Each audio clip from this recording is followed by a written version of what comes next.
What if your next team workshop delivered the results you hoped for? What if everyone believed that the working session was a valuable use of their time and felt inspired to take action?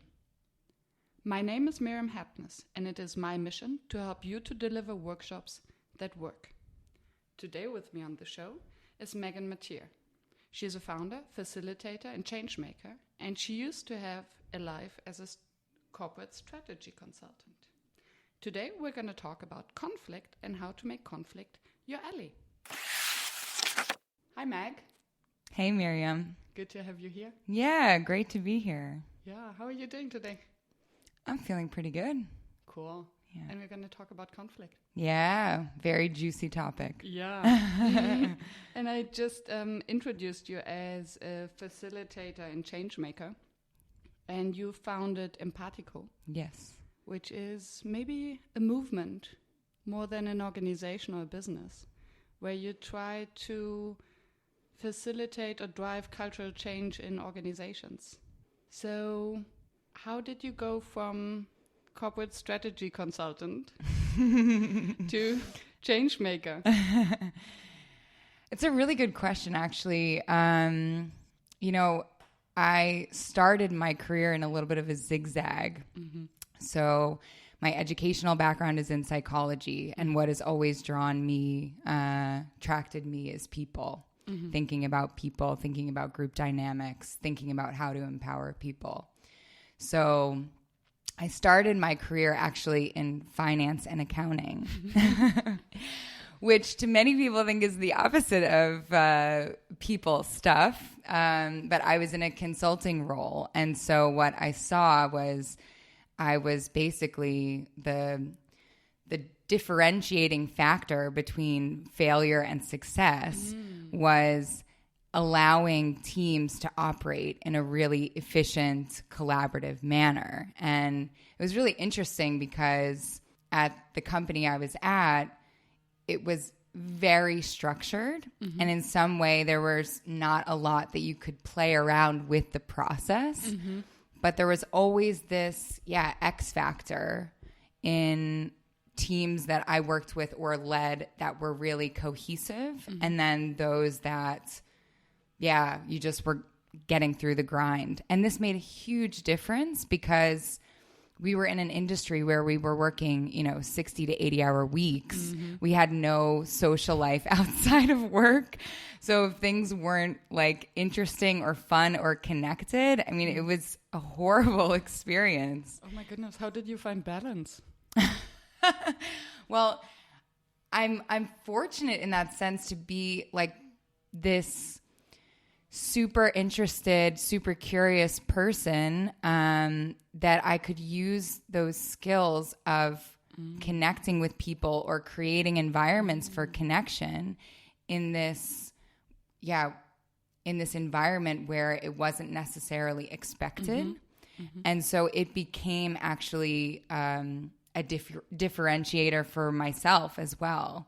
Mm-hmm. So I became sort of recognized in the firm as someone who was connecting people, as someone who was, a positive contributor, mm-hmm. looking on the bright side, finding solutions to problems rather than just, sticking through the grind. And I think, I wasn't the best. I'll admit that. That's what she says. But I made huge leaps and bounds from like a team management mm-hmm. perspective. And that led me into wanting to more with teams and more with change. And so I left the field of finance and accounting mm-hmm. and went into a change management role in a strategy consulting firm. And it's so funny because what comes to my mind, we're talking about conflict here, is one of the things that's super important is about aligning your expectations mm-hmm. to what the environment is. And I was naive at the time. I was thinking, I'm going into a change management role and I'm excited about change. I was really, really excited. Oh, I can see the conflict coming. I was really excited to make things happen and do it fast. And I had all of these ideas. And I was so excited to be outside of what was very explicitly a structured process that wasn't going to change at my former job, that I went into this change management role and said, I want to change everything. Let's go, right? Not taking into consideration that it was, at the time it was a 15,000 employee organization with 83 offices in 46 countries. And we needed to, every change that we were going to make organizationally had to have the buy-in and the trickle down of all of these different players that each had their own perspective. And so that was, I think, one of the biggest insights for me when I went into that job, actually both about myself and about the environment. This notion that I really valued at that time in my career being able to make a contribution and to play around with things. And that environment wasn't conducive to that. And so, when we talk about conflict, I think conflict is actually incredible. Despite the fact, that it's also quite scary. It is. But to me, conflict is a catalyst for personal insights, organizational change, and actually team connection. Which sounds counterintuitive in the first place. And I hope to hear more about that. Yeah. So when you say conflict can create the safe space, can create connection. Yeah. What do you mean by that? So when we think about safe space, what comes to my mind is that what is in the room is welcome. And when there's a feeling that something is in the room and it's not welcome, it's not a safe space. And I think this is why it's so important to almost tee up your team environments to say, this is a space where conflict is welcome. And not just, I think there's in addition to saying that it's welcome, to bring tools so that people feel like they have what they need in order to resolve that conflict. And how to deal with the conflict in the first place. Yeah. So would you define some ground rules on how to bring it to the table? Maybe the first question would be, what are the elements that trigger conflict? Yeah, that's a really good question. To me, and this is where the insight comes in as well. Like, conflict is a difference of, at first, assumptions. It can be a communication difference, but often conflicts are a difference of values or needs. And this is where the power of conflict as a reflective tool, even when let me step back. So we think about conflict and we think about resolving conflict. So let's get all of the uncomfortable feelings out of the room. Let's just deal with this so that we can go back to feeling good and happy and whatever, right? There's a step that comes before that feeling. And often this feeling of let's just resolve the conflict to get the bad feelings out is in a way still denying conflict. So would this mean that we tend to avoid the conflict, and then when it arises, we deny it? Yeah, deny it, or find ways to say that we've resolved the conflict, but it's actually just that we're uncomfortable with what's going on. And so the energy stays, right? And I think this is why it's also super important to actually, people talk about, okay, don't bring emotions into the workplace, or don't bring emotions into anything that's not like a romantic relationship or something like that. But emotions is where the energy lies. And if we deny our emotions, they are still in there. Yeah. Sorry, guys. We can't. So in that sense, if we deny our emotions, they stay in our body as energy. And we can't get past that. If we give space for our emotions in a conflict situation, we can allow that to sort of dissipate and then go into the problem solving action steps. What do I need from you next step, right? So to take a step back, you mentioned that differences in values and beliefs trigger conflict. Yes. So how would you then approach that? Would you get all the beliefs and values on the table, or would you define some ground rules on how to react whenever you realize that there is potential for conflict coming on? Or do you just spontaneously deal with conflict when you feel the tension in the room? Great questions. Yeah, definitely. I think that I want to break it up into a couple of different chunks. First, there's sort of the self-awareness, self-reflection piece. The second is the communication tools that you can use to make that connection with the other person. And then the third is like actually actions, behaviors, what's going to be done, right? So in that first section, the reflective part, it's always something that we have control over, right?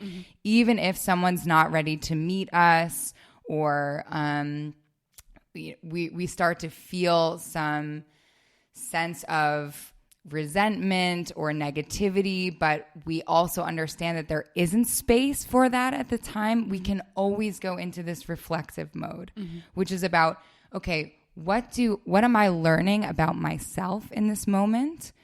What does this say about my needs and values? And would you ask this explicit questions? So I imagine you standing in a room with participants in a workshop in a business context. Would you ask these questions? So I would say I do this a lot when I manage teams. As a project manager, I basically, number one, get the notion that conflict is going to come up in these teams regardless of what the process is. I've worked with enough teams on enough different projects that it's just part of, the work. And the more that I get into creative work, designing workshops, facilitating workshops, designing learning experiences, this creative work actually is an environment where conflict is bound to happen, because it's not about this is the right way and this is the wrong way, right? So the first notion is just getting it out in the open, saying, okay, guys, we're going to work together for X amount of time, 6 weeks, a year, whatever. This is how I've seen the process happen. And these are the points that I probably anticipate conflict to happen. Ah, okay. So, and what you can do also as a facilitator, especially if you're facilitating like change processes or transformation work or whatever, right? To call that out in the beginning, to say, there's going to be some chaos. Yeah. It might be uncomfortable, but we want to have this space as an opportunity. And yeah, like you said, I would definitely say, like, think about, and some people have, we have different abilities to reflect, but think about how, when you're in this moment of chaos or of conflict or of resistance, what's going on for me? What am I learning about myself? And what is the other person reflecting that I have in myself that causes me to react so emotionally? Yeah, exactly. Conflict myself. Yeah. And I never thought about it, but when you just mention it, that especially the creative process will lead to conflict by definition, because there's no right or wrong. There's not only one way to go. So I always thought, and I think I'm not alone, I hope so, that when we think of design thinking and all these creative workshops, and especially when I think of your workshops with Empatiko, where it's a lot about play, a lot about joy, and the inner child in yourself. This, in first intuition, it contradicts the concept of conflict. But actually, then we get married to our ideas, our creative ideas, that we want to see to happen. And then there are all these other people who have different ideas and who have different beliefs and values. Yes. Well, it's interesting because we built Empatiko with this notion of we want to be a catalyst for human connection in the world, in the workplace. We want to empower people to design how they interact with each other. And this is where culture becomes a huge piece. But I also have I'm a very practical person, and I have a lot of aversion to sort of the kumbaya nature of things like saying we're a company built on connection. So of course, the first thing that we wanted to deal with when thinking about building a company on connection was, when do we feel disconnected, and how can we use this? And that's why I think conflict is so paradoxical, because when we avoid conflict, when we sense there's something that you need from me or I need from you, and we're not expressing that, it is the ultimate form of disconnection. Yes. Then there's this elephant in the room that everyone tries to ignore and sucks energy. Yeah. And yeah, you can't get past it in some way. Like as an individual, your attention, if your energy is still there, is still going to this person or this idea or this instance where you felt not heard or denied. Yeah. It's because the other thing is our emotions are magnets for attention, right? When we have an emotional experience, we also remember it much more clearly than other experiences. So it's an indicator of, okay, pay attention to this. So it's a real deep-rooted instinct of ours. Yeah. So in case you you get the sense of such an elephant in the room, would you point it out? Would you say that you feel it and ask the participants how they perceive it, or how do you deal with it? Yeah, I think so. I think the friendliest way to do this, knowing that it's an uncomfortable topic, is to bring things up as trends, as general senses. So, for example, this is why it's super important in this process to say something like, okay, we're going to be working in a creative process.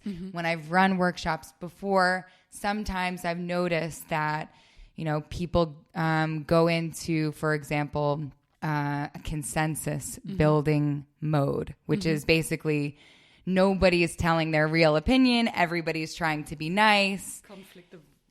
Conflict aversion, right? So I would frame it in a sense of not that it's a personal thing about the group, but there is just a general sense of this is what happens and what we can do. Like, what do you guys need in order to find that space? So I think to build on that goes into this second phase, which is the communication tools.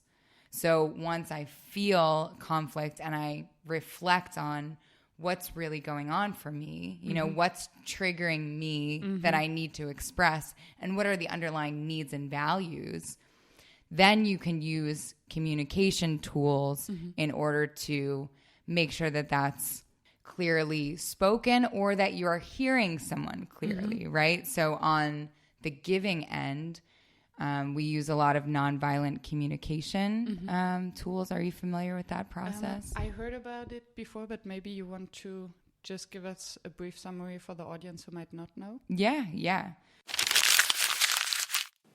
Before we continue the show, let me take a brief moment to thank our sponsor, Session Lab. Are you using Excel or Word to prepare and schedule your workshops? Try something that is designed for facilitators. With an easy-to-use drag-and-drop agenda builder, Session Lab allows you to be free and creative in your workshop process design. Session Lab also comes with an immense built-in library of workshop activities and facilitation techniques to help you to find new inspiration for your sessions. Stop messing with spreadsheets and focus on designing engaging workshops. Try it as sessionlab.com. I wouldn't recommend it if I didn't believe in its value myself. So the process of nonviolent communication starts with stating an observation. So this is important that you stick to the facts, right? So in the case, for example, of someone coming in late to work, you say, You came in late to work, right? Everybody knows that one. Instead of you're always late. Right, exactly. Can't you get up on time? Yes. Can't anticipate. Yeah. Yes. So you came in late to work. Step 1. Step 2, the feeling that you have as a result of that action or behavior. And it's important to recognize that your feelings are always valid. So, right, you came into work and I felt frustrated because I wanted to get started early and wanted to leave early, maybe. And wanted to leave early, and I felt frustrated and disappointed. Step number 3, your need or underlying value. Here's a crossover. Okay. So you could say something like, I value that when we agree on, a time that we stick to that. I value clear communication. I value transparency, and I value responsibility, right? When you say something that you're going to do it, or you follow up with me, right? Naming it as a value, also phrase it in a way that is more approachable instead of I expect or I want or I disrespect, and then stating the opposite, right? Yeah, exactly. Which many of us do out of just instinct. Yeah. Or it's what's most present for us, because we are fixated on, that's how we do things. Yeah, exactly. How can you show up late? You should be on time. Right. Says who? Yeah. Exactly. Exactly. Yeah. So that's step 3, sort of expressing your need or value. And then the step 4, also very important, is your specific request of that person. So this is something that's actionable, something that they can do almost immediately, if not maybe tomorrow or the next day.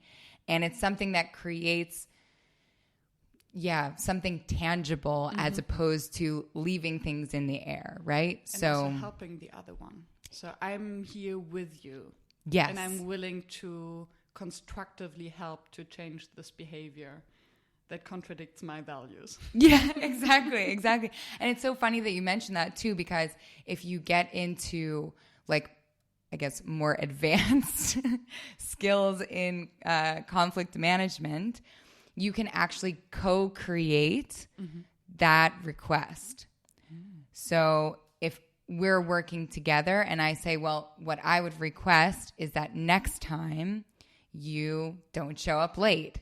And you say to me, well, there are going to be some times that I'm going to show up late, or I value my family and sometimes that, results in delays. But what I could offer is that when I am late, I will give you a heads up. Yeah. I'll communicate it to you, or maybe we could have a window of time that's, so you can start to get creative. And I think this is also another reason why conflict is so powerful, because conflict is problem solving. Yeah. And when you can meet someone in a loving place, valuing both your feelings and their perspective, then you can be creative together. And then, it can be incredible for the creative process, because you're not always thinking about the default mode. You're thinking about, how can I meet this person where they're at outside of my normal way of operating that still works for me. And it goes into a negotiation direction where you really have to be very clear and specific of your own needs and wants and your restrictions, and then to find a common ground. So if you're forced to reflect on your own wants, this also helps the other person. Then something new can emerge out of this negotiation, basically. Yeah, exactly. Yeah. So funnily, when I think of this sort of conversation, for me, it doesn't sound like conflict anymore. So I have the impression that we really need to distinguish. Either it would make sense to have a definition of what is actually conflict. Yeah. And then maybe also distinguish what is a healthy and what is an unhealthy conflict. So what if this conflict derails? Yeah. And how can it derail? Yeah, that's a great question. So to answer your first question about what is conflict, Too many questions. This notion, again, I think it still comes back to a difference or an assumed difference of opinion, perspective, value, and the conflict that we think of, right? I think a lot of times when people think about conflict, they go into like these emotional explosion situations they've been in. So, but it still stems from this same foundation. The reason why you have this explosion often is because conflict is not addressed or resolved. And I think this is the real distinction between healthy conflict and unhealthy conflict. So unhealthy conflict is conflict that is not addressed or is conflict that is not resolved. And the way that I like to frame this sort of dark side of conflict is on two perspectives, right? One is complete denial. Denial of yourself or denial of the other or denial of what's in the room. And this is where a lot of passive aggressiveness also comes out, right? I'm okay. It's I'm fine. not angry. Yeah. Sure. Let's just continue. Let it go. Yeah. Yeah. It's still there. Yeah. So that piece, right? That's all about denial and like ignoring what's in the room. That's the elephant in the room, right? On the other perspective, you have what I would call like the explosive conflict, which ultimately everyone is trying to avoid that. So you can actually have this dynamic between the denial and the explosion, like oscillating between these, because explosive conflict, from what I've observed, often comes from a denial of our own feelings. All of a sudden, our gut intuition, our need, our value that we feel, or in reality there is no space for, needs to come out. We don't have the tools. We don't give ourselves the space, or someone else hasn't given us the space to express that. And all of a sudden it comes out, right? Energy and motion. Yes. Emotion. Exactly. And that, when left unaddressed, can be completely destructive. How would you deal with that if it does happen?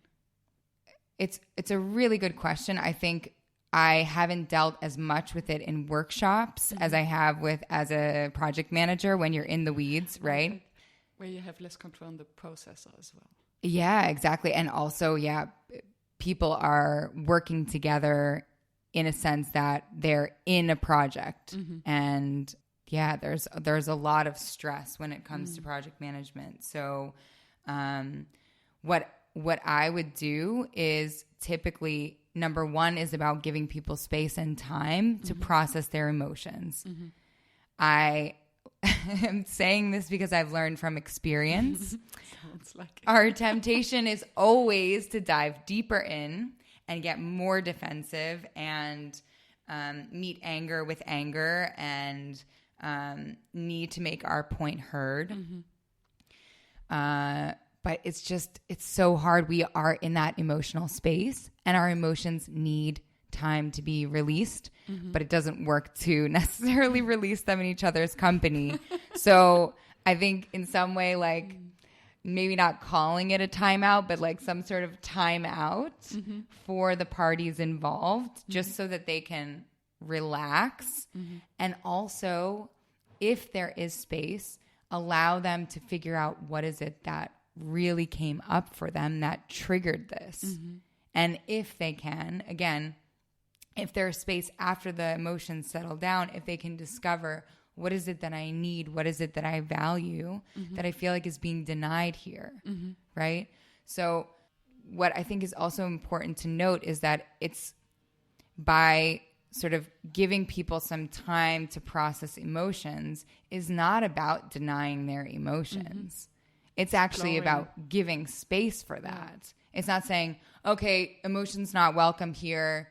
go figure yourself out and then come back when you're calm, right? That's like sort of the parent-kid thing, go to your room and then come back when you're like going to be a rational adult talking to me, The framing is super important. So it's more about you have strong emotions. They are signaling to you a lot of things that may not be tangible yet. Yeah. Give yourself some time to let it go, So if I translate this into a workshop environment, this would mean calling a break, say, okay, let's take 10 minutes break and then come back together and then maybe have small groups discussing the topics or in a non-violent way. Yeah, I think it depends also on where the conflict arises. So is it a conflict between two people? Is it a conflict between you and the group? That's also a possibility, right? Is it a conflict in the group in general? So depending on where the issue is, sometimes if it's a conflict just between a couple of people, you can still keep the process of the workshop going and just spend some time with them or have them go into a space and ask them what they need, right? Do they need time away from the workshop? Do they need your facilitation of a conversation? Do they just want to put it on the back burner for the day? Because the other thing is we talk about the importance of resolving conflict, but sometimes there's just no space for it. So it's more about having people commit to, okay, we don't want to deal with this right now, but we will come back at a fixed time and place to work through this. And I would love to talk more about that before doing that. Yeah. You just mentioned that there are two sorts of conflict, and one of them is your conflict as a facilitator with a group. Wow, this sounds so uncomfortable and scary. How could we deal with that if we have the impression that it's about us as facilitators that we have a conflict?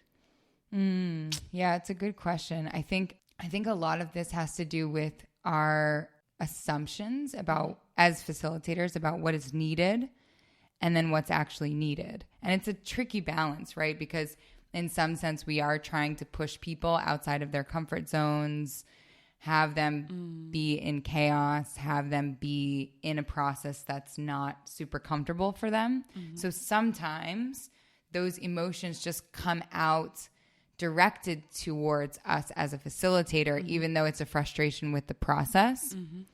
So it is a delicate balance, because I definitely don't advocate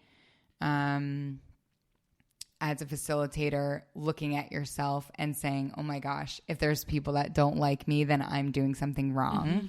I think that's a very destabilizing position to be in. But if you are secure in yourself and you're a confident, creative facilitator and you sense that something is in the room, I think the easiest way to bring that elephant out is to say, I sense that there is something that you guys need. What's in this? Is there something that you need that there isn't space for this in the workshop? So in that sense, it becomes framed in a positive way, not like, hey, do you guys have feedback for me? Because then that can go into arrow slinging. Defensive. Yeah, exactly. Yeah. And I think the other thing you can do if you want honest feedback, typically you connect with one or two people.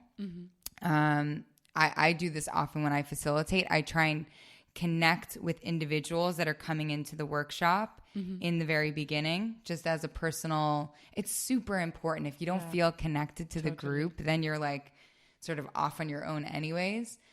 So during a break, you could check in with one or two of those people and say something's going on. Do you sense that? Do you have any feedback for me? But yeah, I think especially in bigger groups, I wouldn't recommend sort of putting yourself on the big screen to say what do you guys not like about me or what I'm doing? Does that answer your question? Absolutely. And it makes me also smile, because in an interview I had with Jeremy that was released last week, I think. he said that he would, in order to deal with his own insecurity or discomfort, he would not ask, if I got him correctly, he wouldn't ask the question, okay, do you have feedback for me? But he would just put his own discomfort out there and say, okay, listen, guys, I feel super uncomfortable now because I have the impression that you have a problem with me facilitating, or I can feel the conflict. Yeah. What's your take on that? Yeah. And I admire him for his gut to do that, to just throw it out there. Yeah. At the same time, I do see the value because he would then, set the stage and lead by example. Yeah. Putting his own feelings there. Yeah. And then just see what comes back. And maybe everyone says, well, no, we had a different sensation. Yeah, true. Yeah, that's super powerful. Yeah. And if you do that from a secure place, like from an experimental place, right? I'm here. We're here to figure out what works best for transformation or for the goal of the workshop.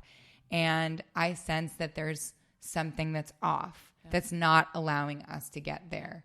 Which is a totally different mindset or different situation as if you come from an insecure place where you say, oh, I feel uncomfortable. Do you have some feedback? Please tell me what you want me to change. Yeah. So if you're asking them to change and if you're willing to adjust yourself to their needs, if you try to please too much, maybe you're giving up responsibility and control. Yes. And that's a very scary place to be. And I think this was exactly what Steph explained when we talked about the clown.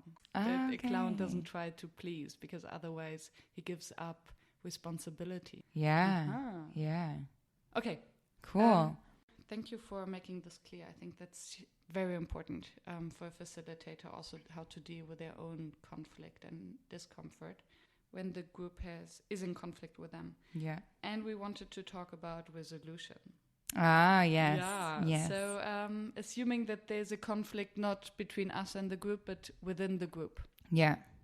And then you give some space. How do you use the energy that was created through conflict to then really come to a solution that would bring the group further, that make it grow, develop, solve a problem? Well, I think it's super important to always frame these things. So I would actually, if I sensed something was going on and I wasn't already, bringing up communication styles in the workshop, I would basically create some space to say, okay, there's something in this room. There's an opportunity for insight. There's an opportunity for clarity, and there's an opportunity for creativity. So I would give people the space to explore those. So for insights, give people time to themselves to figure out what's going on, right? Maybe people need 5-10 minutes, walk around, journal, especially if it's something happening within a team or within a bigger group. Second is about clarity, right? So coming back together. Let's say that it's a group. We do a lot of work actually when we do culture change workshops.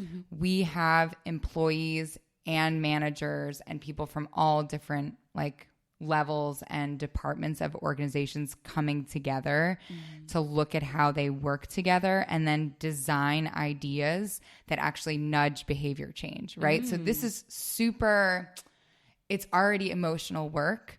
It's already reflective work. It's already highly creative stuff. So when we do this, there's bound to be people that have either a different impression about what they think the problem is, or a different idea on the design of the hack that they want to do in their organization. So when we work in small groups, and a lot of times you'll see the problem will arise on two levels. You'll either have way too much consensus building.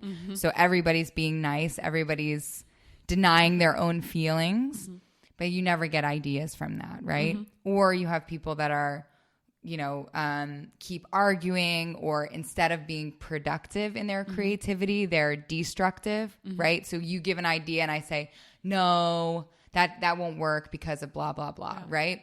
Or even throwing too many ideas in there and not listening to each other. And then that's also destructive in a way.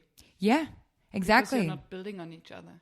Yeah, exactly. I mean, this can even come down to one person in the group is taking all of the space, right? They haven't been explicitly nominated as a leader, but they are speaking the most. They're directing the conversation, directing the process. And then this also leads to resentment, right? People feel like, okay, how can we have our voices be heard without interrupting or saying, you know, please be quiet and let other people be heard. So I think going back to this sort of conflict resolution, so we have insight, then we have clarity. So the importance to come back together as a team after you've gone off on your own and figured out, why do I feel something is not working? Coming back as a team and being collectively invested in the team and the success of the team in order to bring more clarity about, this is why this came up for me, or this is what I really value. And this is how I see potential for creating something new, creating a new energy. And I think we use a lot of structures in our workshops that allow for all voices to be heard, just built into the structure. We use a lot of work from liberating structures. If you're a new workshop facilitator, it's a great resource. But this, within the exercise itself, it immediately allows for voices to be brought into the space. So you could use something like that. Would you have one? Sorry, I didn't mean to interrupt.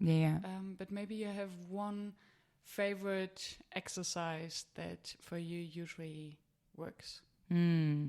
Recently, I've used the structure called fishbowl. It's really good for big groups, and I think it's one of the more unique exercises. But essentially, you have a small group of chairs in the middle of a room, maybe between 4 and 6. And then you have a larger circle of chairs or people stand around that circle. And I think it's so brilliant because it allows for very intimate discussion that goes on within that smaller circle. And it still involves the participation and presence of the larger circle. So, for example, the way this works is that you have volunteers that go into the inner circle for the first 5, 6, 7 minutes. You always leave an empty chair in that circle. And then after 5 or 6 minutes, you open it up to the group and people can go into the inner circle and sit in that empty chair. And then once they do, someone else in that small circle chooses to leave. And everyone around just witnesses and observes, maybe take notes? Yes.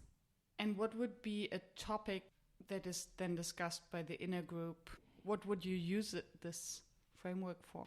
It actually, I mean, that's like the brilliant thing about liberating structures, because it's a dialogue framework. So you can use it for a number of different things. Like last week, we used it in order to come to a shared purpose between 25 people of one major statement that these leaders in education wanted to make and wanted to buy into. Doing that with 25 people in 10 minutes is super hard. But when you have a structure like the fishbowl, you allow for that balance of togetherness, but not 25 voices coming into the space. A new person can bring in a new point of view or a new argument, make sure that it's heard by everyone. And then it's also, I can imagine that you save it from derailing because there are all these observers, and it's still kind of a safe environment because of the circle, the inner and the outer circle. That sounds so powerful. Yeah. Thank you for sharing. You're welcome. If you could finish the sentence, workshops fail if... workshops fail if expectations and needs of participants are not aligned with the goal of the workshop. And workshops work if? Workshops work if you create a balance between flexibility and structure. Beautiful. Mm-hmm. Thank you. If one listener fell asleep after minute 1 and just woke up, what do you want this person to hear and remember? Yeah, I think what's super important is that people feel heard. When conflict arises, find an opportunity to give people the space to be heard. And regardless of what the outcome is, it is so connecting for someone to bring their own feelings or difficult topic that they want to bring up, and that you just give them the space to be heard, and you just hear them and you say, I hear you. Yeah. And so that, I think that's something super important on the receiving end of conflict, or on even as a facilitator, because you're creating space to bring voices into the room. So if you can find ways for people to really feel heard, this relieves a lot of tension and meets a need, a foundational human need. Without being afraid of conflict, but rather see it as an opportunity. Yeah. Yeah. If someone wants to work with you, pick your brain, know more about you, find you, connect with you, to you, how can they find you? Yeah, they can check out our website. It's www.empatiko.org. They can also shoot me an email. I'm meg@empatiko.org. Happy to connect through whatever channels make sense. And yeah, I love these types of conversations. And I think empowering people to make collective behavior change in their organizations is what keeps me going. So, and if someone wants to experience the Empatiko method and Meg live in a workshop, they can join the Empatiko Open, which happens once per month in Amsterdam, right? Yes. So we'll put it in the show notes. Yeah, great. It's the first Thursday of the month every month. So free event. We care about transforming society as well as organizations. So you can be part of it. Yeah, exactly. Join the movement. Yeah, great. Exactly. Thanks, Meg. Thanks, Miriam. This was great. Thank you for staying tuned and listening to the show. I appreciate your attention, as I know how busy you are. If you enjoyed it, please subscribe and engage by sharing your comments and thoughts, and visit workshops.work to download the one-page summary. I'm looking forward to seeing you back at the next episode, and I wish you a fruitful day.